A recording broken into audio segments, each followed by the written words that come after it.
The Jake Tapper book, he wrote it, of course, with Alex Thompson. It's called Original Sin, President Biden's Decline, Its Cover-Up, and His Disastrous Choice to Run Again. There's only one small problem with every single person talking about what a disastrous decision it was of Biden to run again, is none of them said anything when it was happening in real time. Bingo. Okay, when Biden was talking to dead people, I got to be honest, good time to speak up about serving 4 more years.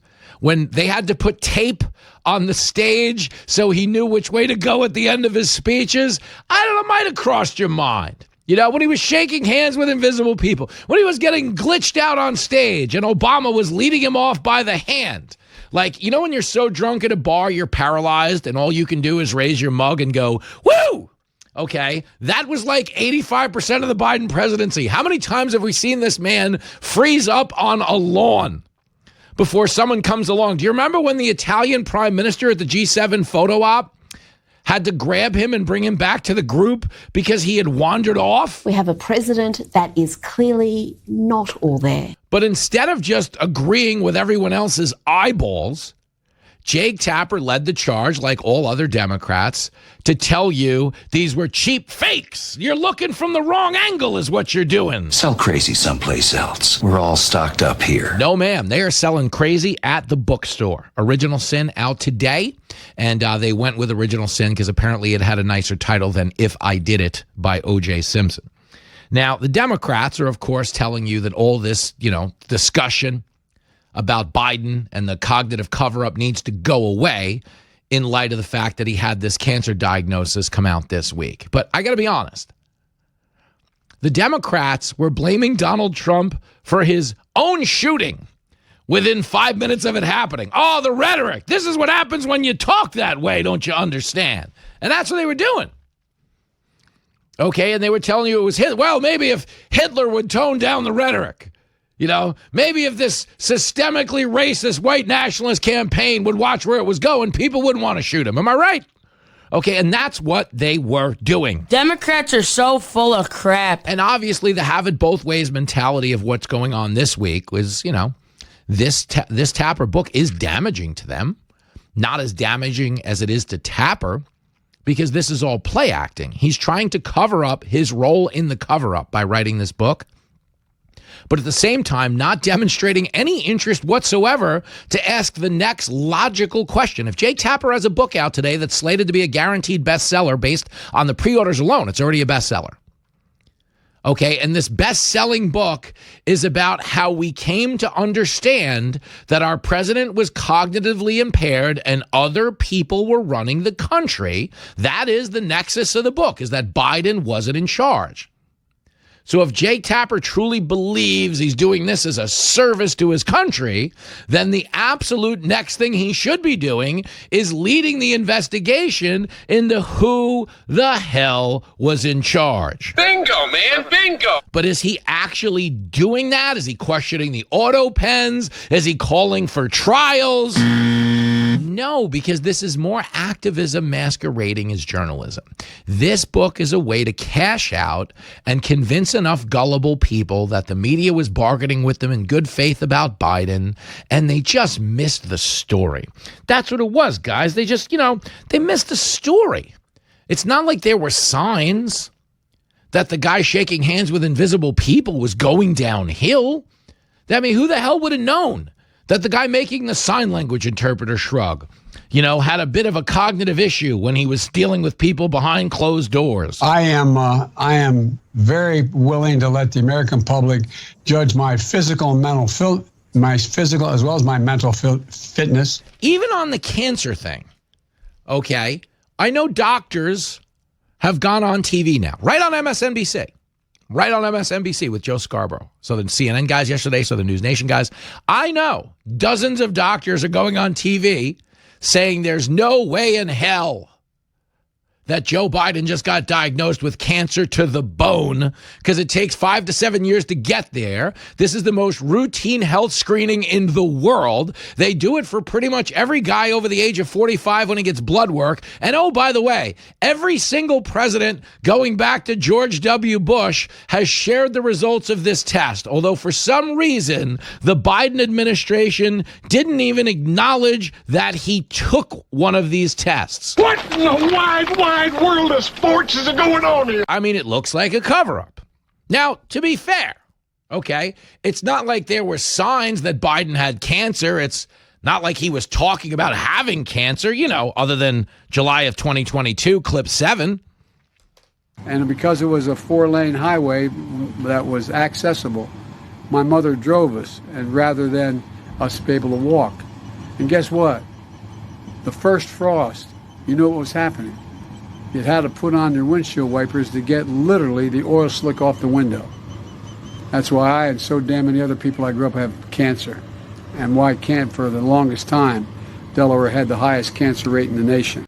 That's why I and so many other people I grew up with have cancer. Okay, and what did the White House do? Oh, he misspoke. It was a gaffe. You don't understand. A slip of the tongue. Time was the President of the United States could go on TV and announce that he had a life-changing illness, and nobody gave him a hard time. Am I right, you guys? I mean, The media is a bunch of losers. totally. Okay, and everything that's going on this week is so perfectly and curiously laid out. Meaning they knew he had cancer before he got into the White House. Okay, MSNBC doctor pretty much said the same to Joe Scarborough. Here's Dr. Zeke Emanuel yesterday, clip 5. This is not speculation. If you have prostate cancer that is spread to the bone, then he's most certainly, you were saying, had it when he was president of the United States. Oh, yeah. He did not develop it in the last 100, 200 days. He had it while he was president. He probably had it at the start of his presidency in 2021. Yes, that I don't think there's any disagreement about that. So think about that. He's saying he had it before his president, which means they knew, which means his wife knew. Like his wife's an actual elder abuser. My sources in Washington say Jill Biden wants Biden to run again in 2028. She's like, you can do it, Joey. We've got unfinished business. Okay, I don't know that he knows he was president once. He probably thinks he's entitled to 2 terms. I keep forgetting I'm president. Okay, but the point is, every one of these dirtbags that's trying to surf on this wave of empathy, which he deserves. Guy's battling cancer. He absolutely deserves that. But it's okay to have empathy for Joe Biden and absolute weaponized scorn for the media who are trying to tell you they just happened to get this one wrong. Tell me if these people sound like they just innocently got one wrong. Here is, I'll give you this montage, clip 9. He's very lucid, very well informed. We've spent way too much time talking about this president's age. This version of Biden, intellectually, analytically, is the best Biden ever. I don't deny that it was a bad debate performance. That's different than whether or not the president is up to the job. He's clearly up to the job. His mental acuity is great. It's fine. It's as good as it's been over the years. He is sharp, intensely probing, and detail-oriented and focused. He is strong. He is strong behind doors, and he's strong when he's in front of the cameras. I mean, this is total crap. Total crap. Okay, can't even keep up with the guy. This is the sharpest Biden ever. Okay, these are not people who missed the story in good faith. These were people who saw what you saw, but didn't want to hurt the Democratic Party. So they took the White House's word for everything. Here is Allison Camerata, CNN 2023, Jake Tapper's network, telling you, well, according to the doctor, who didn't disclose the PSA screening on the test, this is a vibrant, healthy 80-year-old man. I guess that's that. White House wouldn't lie. Guys, do you remember the Ronnie Jackson when Trump got his first physical in 2017? And Ronnie Jackson did a 1-hour press conference about Trump's health where they were screaming at the man, not taking his word on anything. As a White House physician who treated Obama, treated Trump, and oh, by the way, he got medals from Barack Obama. Tell him like it is. Straight up, got medals. And you understand, he was Obama's personal physician in the White House. He was Trump's personal physician in the White House. They trusted him under Obama. Then when Trump got in, all of a sudden Ronnie Jackson was some corrupt MAGA dirtbag white supremacist lunatic who was clearly concealing a dying president. Do you remember that? They were like doing everything short of like throwing rocks at the guy. He was like hiding behind the podium. They were like shooting at him with a T-shirt gun. It was nuts. Okay, and Trump turned out to be healthy. I mean, at least by the standards of modern presidents. My goodness gracious. But here is Allison Camerata. This is 20 of 23.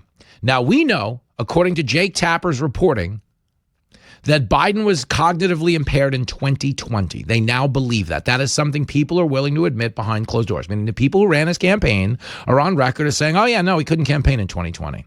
Meaning everything we were saying at Fox, oh, they're using COVID to hide him in the basement.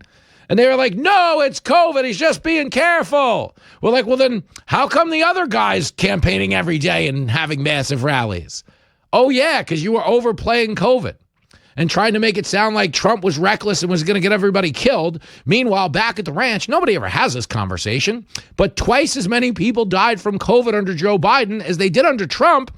And oh, by the way, Biden had not one, not two, but 3 vaccines. So that does kind of make you wonder about the efficacy of the vaccine. I think he's got a point. If twice as many people died after the vaccines came along, I'm not saying it killed people. I'm just saying it didn't stop anybody from getting COVID is the point. Okay, but here is Allison Camerata in 2023.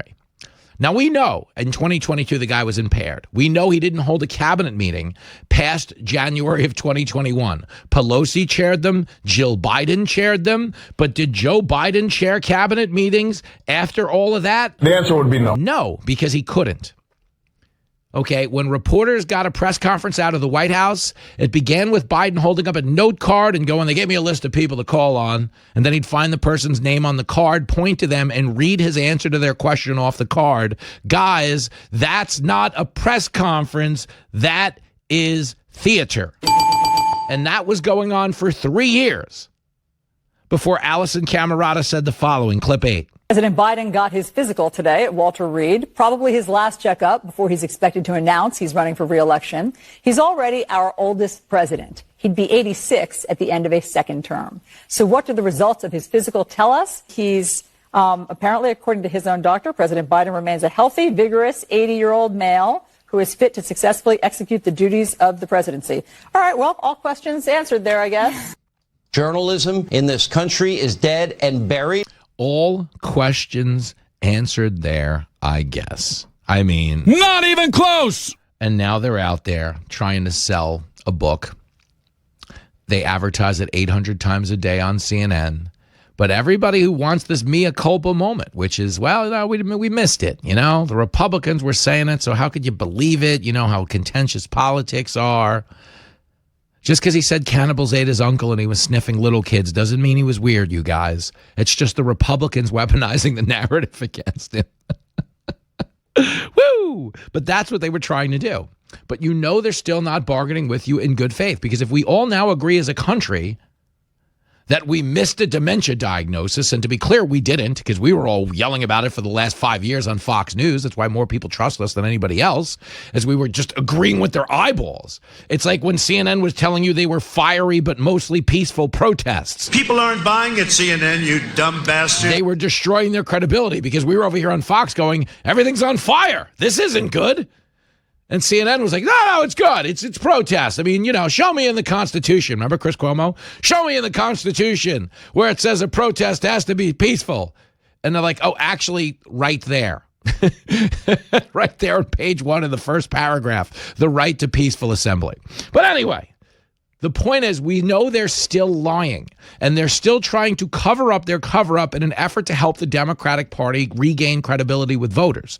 Because if this was a good faith effort to get to the bottom of how the White House and the Biden family misled the entire country, then they'd be calling for investigations into every single bill that this cognitively impaired president signed. Lydia Moynihan's here. Good to see you. I don't know if it's tequila. You got to make the bills work, you know. Yeah, exactly. The rent don't pay itself. If tequila wants to sponsor me, who am I to say no? When our friendship took off, okay, because we had worked together on multiple TV shows But as people know, we didn't really become professionally involved until I started to see Professionally involved? Yeah, meaning on like the working together on my show. Okay. Which would be the cocktail circuit. Yeah. Which is about 2 years ago. Now, what were you drinking in that day and age? Because I said tequila, but were you drinking wine? What was going on? You know, I don't discriminate. Yeah, fair. I'm an equal opportunity drinker. I'll do champagne, white wine, red wine, tequila. I stay away from gin. That's my one Not your friend, right? thing that I'm not into. Yeah, what is your go-to? You're a beer guy, right? I drink a lot of whiskey. I drink Michter's whiskey if you want my go-to. If they don't have it, I'll drink like a Bullet Rye. Okay, but I drink all that stuff. But I prefer rye over bourbon just because it's got lower sugar content, and I got to hold my life together. Yeah. You know, things change. You get your own TV show. They make you play a little more defense. If you know you don't get a day off. You're up bright and early. It is a hamster wheel, homie. Yeah, I mean, it's crazy. You make it look easy and effortless. Stop it. But you're from dawn till even after dusk. Talking to Lydia Moynihan. She's nuts, but you knew that already. Yeah. There's Free a lot to be me. going on. That's what I appreciate about you. You know, because you're a little crazy, and I feel like I can also be a little crazy. Thank you. You know? Yeah. I think like certain people, if they're too straight laced, you're like, oh, I need to be perfect. Mhm. Whereas you, we just kind of do whatever we feel like. They and it always works. say, somebody told me this in my cab, for real. Mhm. I said, you should surround yourself, be friends with people you can be yourself around. Mm. You know, there's some people that you just instantaneously drop your guard and are at ease in talking to them. That's our friendship. But those are the people in life, if you're listening out there, you're supposed to hang out with. If you ever find yourself in a relationship where you're playing a character, you know what I'm saying? Totally. Yeah. Jim Gaffigan has a great joke about that where he talks about mixing friends. It's like, don't you hate mixing two groups of friends together? Because you got to like get them up to speed on things like, they don't know that I drink, that whole thing. And it's true. Yeah, you got to have, if you can, full transparency, which is kind of too complicated. Thank otherwise. you. Yeah, where's the energy for that? And Yeah. we need more transparency. I think that was the message out of the Biden White House today is that not a lot of transparency out there the last 4 years, Lynn. I don't know if you saw it. That's what I'm doing this weekend is pouring over that book. Oh my goodness gracious. I can't wait. It must be so rewarding because Alex Thompson, I know Jake Tapper gets rightfully dissed, but Alex Thompson really was the one person who was covering this. He was trying. It must be so rewarding now, a year, 2-3 years later, that people are actually listening to him and respecting his reporting. Yeah, but I think a lot of what people are doing, is on our side of this anyway, is saying that a lot of the reporting is things we knew and were being screamed at for insinuating. Screamed at. And it gets so much more complicated now with this diagnosis, which according to doctors on MSNBC, they had to have known about for 5 or 6 years, which means the convenient timing of this is almost too good to be true. If his doctors miss this, they deserve to be fired and their medical license But they taken couldn't have away. missed it that many years in a row. Like we were playing a doctor's take earlier who said this is such an entry level of screening that the technology's advanced enough that they can go back and find this if you had it 10 years ago, let alone if you have it now, which means, and this is the other key caveat, this came from MSNBC, is that the last 3 presidents every year dating back to 2000, because we've had 3 presidents in that time, all listed their PSA numbers, meaning their prostate screening, on their annual physical. The Biden White House never did, which means they knew and then spoke to you in legalese. Are there any major complications? No, he's fit to serve. He looks just fine. Because if they don't ask you the specific question, you didn't lie. You lied through omission. You see what I'm saying? Totally. And that's what went on. Talk to Lydia Moynihan. Neither one of us know anything about the medical profession, but we're being upfront with you. It's okay. I play a doctor on TV. I'm an expert. Thank you. No, I mean, I hope that's the reporting that we get. Was Jill Biden, she had to have been aware of this. Was she the one who was pushing him to not reveal? Was Biden even cognitively aware that he had this issue with his Did they not tell him? That's I'll put it very this way. possible. Okay, here are the clips you need. Okay, and this is pretty funny. And I think Jill Biden is the bad guy in a lot of this. Yeah. When they're saying on The View that she was there to kind of answer. Here's Alyssa Farah. Okay, Alyssa Farah's on The View. Okay, last week, I believe it was a week and a half ago, Joe Biden went on The View. I don't remember that ever happening. But it did. Biden was on The View, him and Jill. Okay, here is Alyssa Farah talking about his appearance on The View. Clip 13. I thought it was very unhelpful. I asked the specific question about allegations of his cognitive decline, and he began to answer it, and then she jumped in for him. And I get it. As a spouse, you want to help your partner, but that was his moment to knock out of the park any fear that he has cognitive decline, and it played into basically the worst assumptions, that he can't finish sentences and she had to help him out. Which we all know to be true. I mean, it was like his mother. Yes. It's not a normal spouse behavior. Yeah. But anyway, Alyssa Farah, this is where, even like their compass is a little broken. Yeah. That was his moment to knock it out of the park and show he didn't have cognitive decline. No, it wasn't. The debate was. Totally. Isn't it funny that The View has actually been so tough for both Kamala and Biden? Oh, because go ahead, it's go over, ahead, go ahead. and they're not politically useful anymore. Totally. Of course, they can do it now because they know they're not going to run again. But they're still in that moment taking an approach as if it hasn't been established. Totally. The guy was forced off the ticket. This was his moment to knock it out of the park. Why is he running are again? we all right? He's going to knock it out of the park, and we're all going to say, "Oh, we realize now the stutter. That really was it. That was what was going on." Sometimes you're stuttering so bad you shake hands with an invisible person. We've all been there.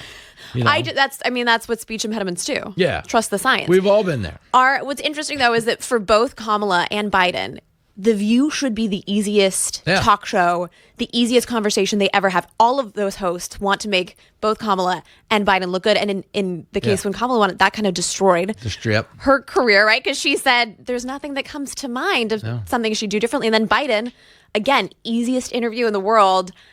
And people are saying like, oh, yeah, he can't finish the sentence. Jill had to do it for him. Yeah, well, that's the bigger problem. We're talking to Lydia Moynihan. Is the reason she jumped in is you can tell, okay, when the guy, he didn't have an answer. It took him a minute.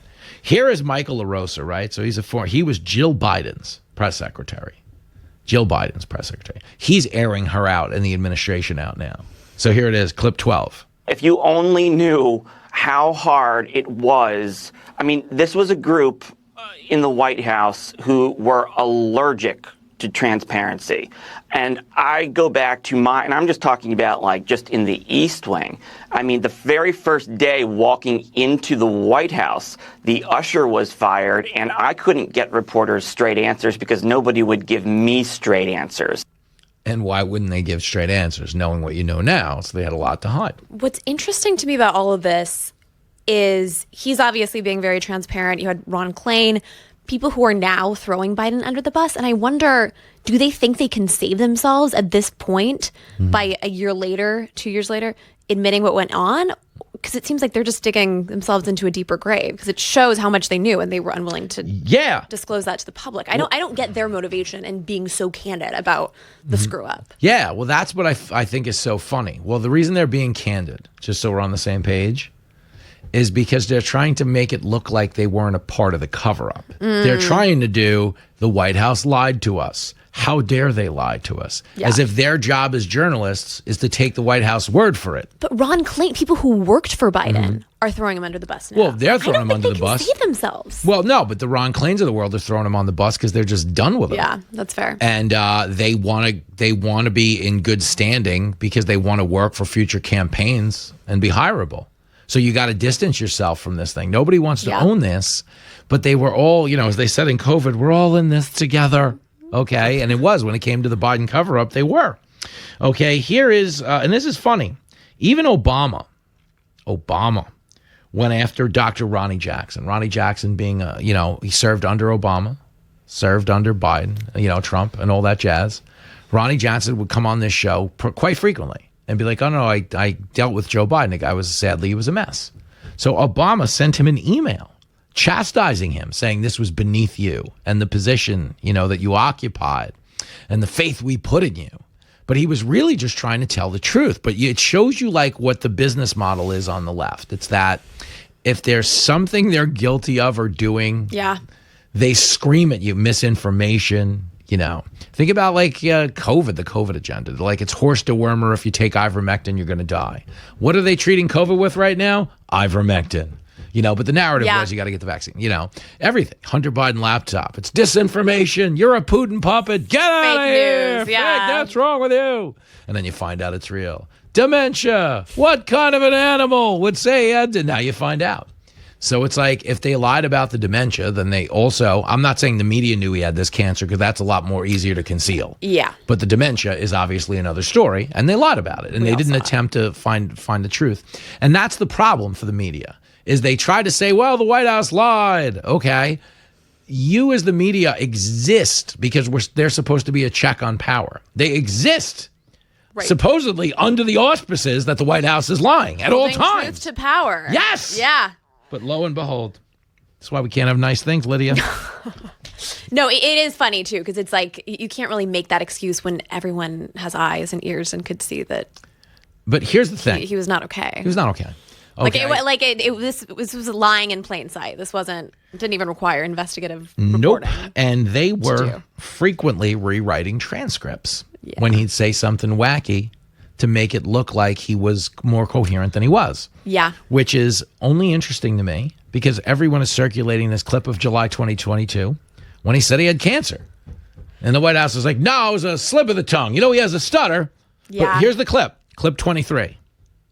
And because it was a 4-lane highway that was accessible, my mother drove us, and rather than us be able to walk. And guess what? The first frost, you know what was happening? You had to put on your windshield wipers to get literally the oil slick off the window.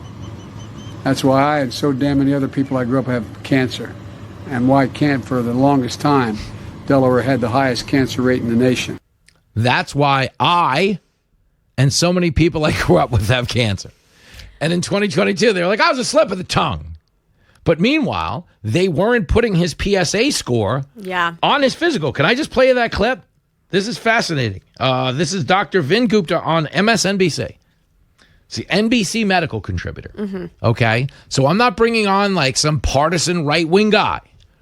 Okay? This is clip 29. It is interesting to note that President Trump's, President Obama's, and President Bush II, in their most recent physicals, in their terms of office, obviously 2025 for President Trump, did comment on their PSA levels. And so they got screened while in office, and they commented on it.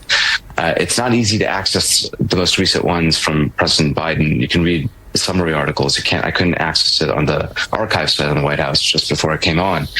But according to those that were able to, there is not a report of a PSA test on the most recent physical that was read out for President Biden's last year in office. And so it's to say what was done, what was not done. You and I would be speculating, but the other three most recent occupants of the White House had it drawn, and it was reported out. In the case of President Biden, it was not. Huh. You don't say. That, I mean, all the puzzle pieces. Yeah. So it's coming like together. The equivalent of like refusing to take a breathalyzer test tells you the guy was probably having a few pops on the way home. If while we find out Biden has an advanced stage of cancer that takes 5 to 7 years to develop, and they weren't divulging the results of that type of test, they didn't want to take the breathalyzer. You dig? They knew. Totally. What a scam. Yeah. I mean, all so that Jill could use Air Force One, and that's what it was. The people could have access to. I mean, it's truly devastating. I also am very curious to see what kind of drugs he was on, because you could tell that he was just. Some days he was shot up because he'd start like screaming. The State of the Union. I mean, he was. I mean, I've read. This is actually a very fascinating subject to me. I've read a lot about like. In Nazi Germany, everyone was taking all these drugs. So I am curious to see if we learn anything about. Well. If that was a part of propping him up. Here is Jill. Okay. Remember after that debate, a debate that ended with this poor man glitching off the ticket. Okay. To give you guys an insight, the man was forced off the presidential ticket because of the state of cognitive disrepair he was in. This is his wife greeting him after she made him go to a rally after the debate. Clip 14. Joe, you did such a great job. You answered every question. You knew all the facts. What is he, 5? Like you peed on the potty? Yeah. Which he probably didn't. Joe, he's did such a good job. You answered all the questions. Did he answer all the questions, though? I mean, here's one of his answers. Tell me if this counts. They were having a debate about, the border. Making sure that we're able to make every single solitary person eligible for what I've been able to do with the with the COVID. Excuse me, with dealing with everything we have to do with. Look, if we finally beat Medicare. Thank you, President Biden, President Trump. This is so painful. And his wife says, you did such a good job. She's a sociopath. She must be. She is an actual sociopath. I mean, I hate to say it, but that would explain a lot of things. I think one of my other favorite little bits in the book that's been revealed is the George Clooney piece. Yeah. George Clooney was clearly the source for that. Yeah. And even watch it, like, George Clooney didn't really care that he was senile, but he got really offended when Biden didn't recognize him. And he was like, that's it. That's it. I'm writing the op-ed. That's it. I'm going out there. Screw it. This is a bridge too far. far. I'm collecting this $35 million, but I'm giving it to somebody else, damn it. The best. Lydia Moynihan, we'll see you Saturday night. Can't wait. There she goes. There we go, back after this. The K-Train, now, of course, a political commentator here at Fox, as she has been for the better part of the last 10 or 11 years, whatever the hell it is. She is stopping by to discuss the new frontrunner in the Democratic Party. This is real. And if you want to hazard a guess to who you think it is, some people say, well, Kamala was just the nominee. Is she the nominee? No, Kamala is not the frontrunner in the party for a lot of reasons, mainly Kamala is so stupid. So maybe you say, I don't know, maybe it's Tim Walz. He was the VP on the ticket. Is he the guy? Stop it. Tim Walz. Listen, Tim Walz has the energy of a priest that keeps getting transferred to another parish for whatever reason. They never tell you why, but he just keeps getting transferred. Don't ask any questions. Tim Walz is a weird dude. But no, he is not the frontrunner. Some people would say then surely Gavin Newsom with the gel, the hair gel, and, Governor of California. But no, turns out Gavin Newsom, a bit of a political liability if you're the highest taxed state in the world. A wildfire breaks out and the governor doesn't have any water in the reservoirs because of some woke climate change initiative. Everything woke turns to And if you don't believe me, you've never opened up an empty fire hydrant during a wildfire. Way to go, Newsom. Nope, not the favorite. The favorite is an Instagram influencer who has a side hustle in Congress. She goes by the name of AOC. AOC is a dope. But I'm going to give you some sound and I'm going to give you some data really quick. So that's what we do on this show. We do some adulting from time to time.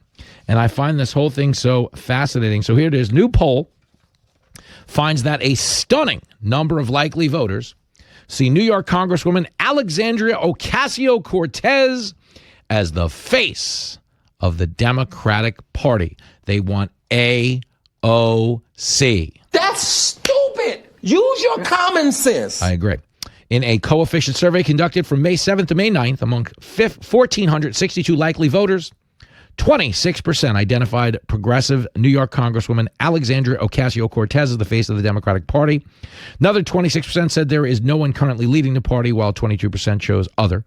I mean, if you want to know who's leading the Democratic Party, okay, just so we're all on the same page, okay, it is the donors, okay, are leading the Democratic Party. It costs a lot of money to run for political office. Yes, it does, Johnny Carson. But the donors call the shots. I mean, the donors wanted Hillary in 2016, so they made Bernie step aside. The donors wanted Biden in 2020, so they boxed out everybody else. It was ultimately the donors that didn't like Biden anymore in 2024, which got him thrown off the ticket. Come on, man. But you understand, AOC amongst the voters is in the lead. Now, I'm going to go out on a limb and say the one thing all of these people choosing AOC have in common is that they don't live in her district. Why do I say that? Because AOC has been just an out-and-out disaster for her district. And let me recap this for you just so you follow me. This is not like a character attack. AOC killed 25,000 Amazon jobs that were going to pay over $100,000 a year. 25,000 jobs were coming to her district. Those jobs create more restaurant opportunities, more housing opportunities, local commerce, small businesses, delis, daycares, nightlife, entertainment, transportation. If 25,000 jobs come into your district, 25,000 25,000. Okay, 25,000. You even doing the math on that? And she killed all 25,000 of them because she's one of those eat the rich. We're not going to let these corporations make more money off us, so you can all go screw. And she killed 25,000 jobs for her district. What the hell were you thinking? This is a person who wanted to, do the eat the rich thing and engage in the class warfare that encompasses a lot of the Democrat rhetoric these days. And it was more important to have the attack line than it was to create 25,000 jobs in your district. My God. But if you go Google this, if you want to give it a Google, okay, Boulevard of Sweethearts. Boulevard of Sweethearts, if you want to give it a Google. AOC's district has since become, because she supports sanctuary cities and unlimited open borders, her district has since become, they call it the Boulevard of Sweethearts, because of all of the migrant prostitutes roaming her district at all hours of the day. Oh, yes, I've read about that in the Bible. I don't know that you did, but she killed 25,000 Amazon jobs and for all intents and purposes, replaced them with jobs. Except the people making the money were migrants who came into this country illegally. Buenos dias. Buenos dias. So she kicks out the Amazon jobs, replaces them with migrant hookers. Her crime rate is 50% higher than the rest of New York City. 50% higher in AOC's district than the rest of the city. Businesses are fleeing. You know what the most popular restaurant is in AOC's district? It's a place called This Space for Rent. It's a chain. They seem to be opening up a lot of them in her district these days. Yeah, hard to get a table at This Space for Rent. But that's her contribution in terms of substance. But why is she the leader in the party? Because we're living in that age of social media where the squeaky wheel gets the most grease. And because she's out there yelling and screaming, and they've brought on Jasmine Crockett to make AOC look smart, okay, AOC is considered to be the front runner. Does she have a deliverable for the people? No. She brands herself as a revolutionary, but she's voted with Nancy Pelosi's agenda 99.5% of the time in Congress. Nancy Pelosi is a total dingbat. Maybe so, but she votes right with her. So AOC is the leader, 26%. You know who's second? Kamala Harris, 6%. Kamala's awful with her weird laugh. Mayor Pete Buttigieg after that at 5%. Hakeem Jeffries with 5%. Cory Booker gets 4%. Gavin Newsom gets just 2% of the vote. Gavin Newsom would have been the Democratic nominee in 2024 if he had the balls to primary Biden. Because he's a guy who's been propped up by donors his whole career, he was trying to do it the traditional status quo way in the Democratic Party and didn't want to primary Biden. Do you understand? If anyone prominent had stepped in and said, yeah, listen, guys, he has dementia. He said cannibals ate his uncle. He can't speak English. He's not completing sentences. He sends in the punt team when he's quoting documents we all know. We hold these truths to be self-evident. All men and women created by you know the thing. But Gavin Newsom, well, it's not my turn. He's an incumbent. You don't primary an incumbent in your own party. But what if the guy doesn't know he's president, Gavin? Oh, it doesn't matter. And that's not leadership. Wait my turn? You want to be the leader of the free world? You don't wait your turn. Okay, you're the leader of the free world. You're running for the highest office in the land. But Gavin Newsom didn't have the balls to primary Biden because he didn't want to call attention to the fact that the party had been ghost riding the presidency for the better part of 4 years. Tell him like it is. And what Gavin Newsom was hoping, like a lot of Democrats were hoping, is that, yes, Joe Biden would eventually be forced off the ticket and we'd have ourselves a short primary, at which point Gavin Newsom could compete for the nomination. Unfortunately, something funny happened on the way to the forum. 10 minutes after they forced Biden out of the race, he issued a second press release just to spite the Democrats, saying he endorsed Kamala and she was the nominee. And that's how it went down. It's the funniest. If you read the Jake Tapper book, it's the funniest thing. Tapper, okay, is a dirtbag, is a sellout. Knew Biden had dementia, refused to report it because he didn't want to hurt the Democratic Party. And he tried justifying it on Morning Joe this morning. Here it is, clip 7. It's absolutely a great question for the sources in the book, and many of them expressed regret that they hadn't come forward until Election Day. The bottom line is, the reason that Biden, his wife, his son, Donald and Ricchetti, and others convinced themselves that what they were doing was in the best interest of the country was, one, they thought only Joe Biden could defeat Donald Trump. They were convinced of that. Two, they thought that Donald Trump posed an existential threat to the republic. Right. And if you think that those are the stakes, you can justify almost anything. But you want to know who else thought those were the stakes? Jake Tapper. Jake Tapper was on board with this train of thought. They all bought into their own made-up BS. Okay, Donald Trump's colluding with Russia. That was made up by them. Donald Trump didn't condemn neo-Nazis and white nationalists in Charlottesville. That was made up by them. And you had people, and I'm not talking about the neo-Nazis and the white nationalists, because they should be condemned totally. You understand? This was all their own manufactured hysteria that they were using to justify unprecedented actions. They all knew Donald Trump. Donald Trump was on The View more than any other male guest in the first 20 years of the show.